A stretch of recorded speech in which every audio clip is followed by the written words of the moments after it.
नमस्कार मो घर रोषे कि आपण मान स्वागत। मुझे आपण मानक नड़िया और चाउल गोटे आंबिल बनईकि देखेबी ब्रह्मपुर स्टाइल रे। देखो बहुत बढ़िया लगे ये गोटे नुआ रेसिपी से आपण मान देखा देखो गोटे कंसा नहीं से कंसार गोटे कप चाउल बतरे आगुरी रखी 4-5 घंटा है। जीरा टिके बतरे रखी नड़िया नहीं कि अदा भी किसी नहीं 2टी कंचा लंका आगुरी तेंतुली मु बतरे रखीदे।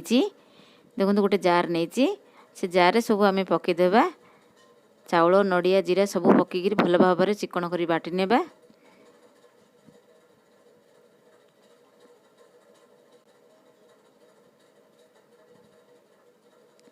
जीरा भी चिकन कर बाटी नेबे।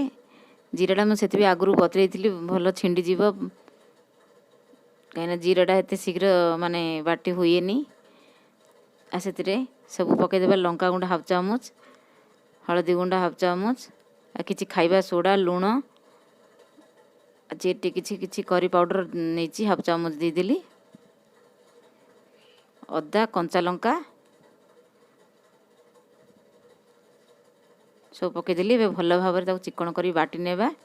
देखो चिकन करी मु बाटी देती टे कम पानी देवे टिके बेसी पानिया करें टिके सुकुला करी बाटिबे। किसी गुड़ भी नहीं रसुण छेची रखी भुर्सुंगा पत्र सुकुला लंका। देखो गोटे प्यान बसई से प्यान रे 2 चामच एवं तेल देवा।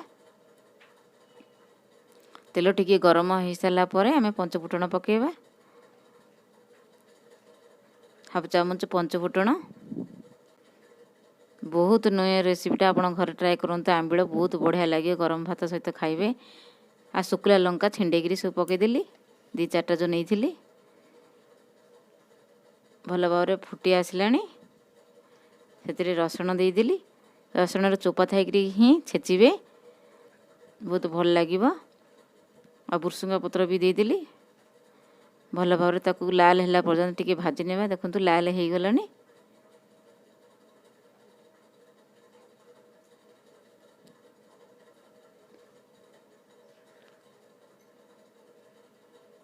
भल भाव लाल हो गलानी। आम से जो तेंतुली पानी रखी सीटा भी देदेले। तेंतुलीर मंड मु सब माने सब सफा करी रखी टी अधिक पानी देवा 4-5 कप पानी देवा। ए जूसटा टी बहुत भल लगे। हलदी गुंड हाफ चामच देली।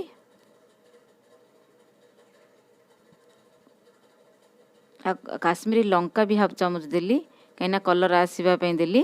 कहीं लंका गुंड भी आम से पकईचे शुक्ला लंका भी फुटण करचे आम आउ देवानी अधिक राग हो।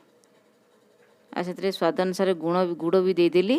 आपण खटा मिठा केमती खाऊचंदी से हिसाब रे मु गुड़ भी पकईची। लुण भी हाफ चामच देदेली। एबे 10 मिनट भल भाव में आम फुटवा देवा।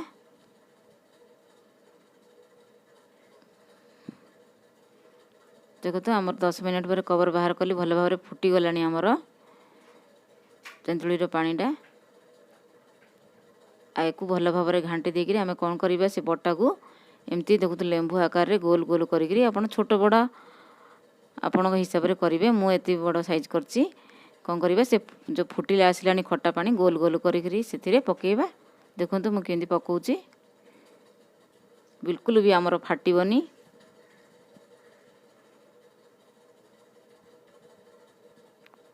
जिंदी आमर रसगोल्ला गोल पकाउचे सेमती ही पकेबा।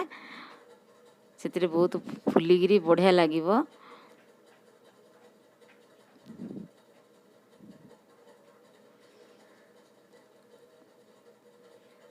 देखो सब गोल गोल कर सब पकईदेली।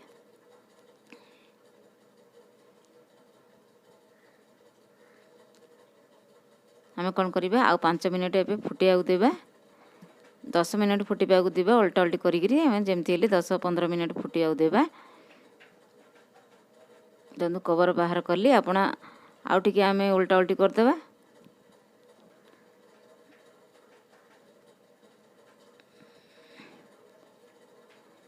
किसी भी आमर भांगिनी डबल साइज भी हो जाइए देखंतु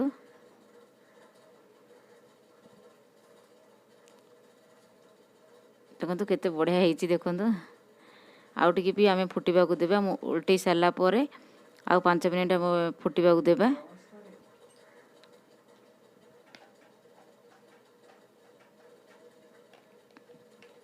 देखंतु केते बढ़िया हमर जेमति भांगिनी भी देखंतु जेमति सेमति हमर खट्टा पानी रे हमर गोल जो बनै थिले सब बढ़िया हेछि चावलर नडिया रे केते डबल साइज भी फुलिछि आ काटी काटी खाइबे भात गरम भात सहित बहुत बढ़िया लागिबो मो एटा आगुरु खाइछि सेति आपण मानकु देखैछि देखंतु नुआ रेसिपीटा मो रेसिपी जदि आपण मानकु भल लागुछि मते सब्सक्राइब करिवे साइड रे जो बेल आइकन क्लिक करिवे थैंक यू।